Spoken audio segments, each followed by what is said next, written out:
पढ़ले हन यह छिए ये अये गाय हाँ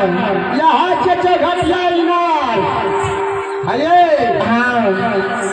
घबराना है पहले आराम से चौघटिया इनार काट हाँ ये हथिया रखू हाँ आई चारों तरफ चौघटिया इनार के काटे काटे हाँ पहले खाओ बढ़िया से घूम फिर लगे हाँ ये तकर बाद पानी भरब तकर बाद चलाओ ठीके कहलिए भौजी फिर कहिया यार नहीं यार हाँ फिर यही मौका नहीं मिला हाँ ठीके कहै छी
का मतलब पारी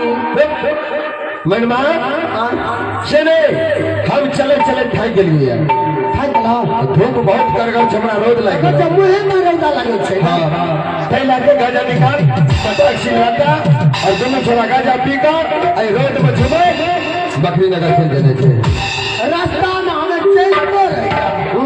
आ गाजा का फोट तोड़ रही गाजा लटक तैयार छौ चक्कू बिसेर गेलिए हम तो नोहे से फोट के बना दी चल बिस्तर लगा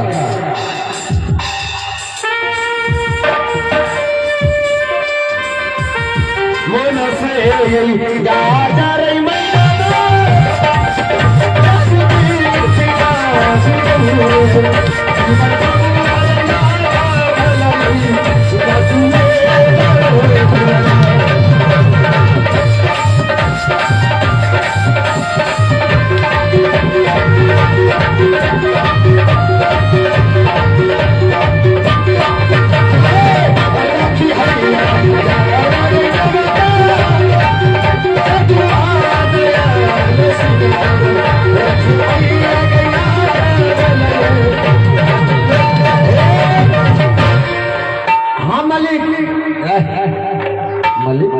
मलिक नहीं था भागल मलिक केकरा कहै छै मालूम छौ कतरा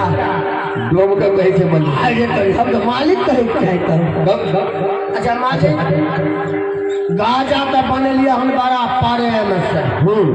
प्यार के तो बने अच्छा लाइट मुक्का से खाइन के पागल चुटकी से लगे वह रगड़ के बने लिए लटक गजा तो ओरिजिनल चना छे चना नेपालिया माल छे चल ठीक छै शुरू कर है तो संतोष डीजे वाला के नहीं जो निशाले जेते अच्छा ओकरा दबो नहीं करबो हां दे तो सौरिया मार छे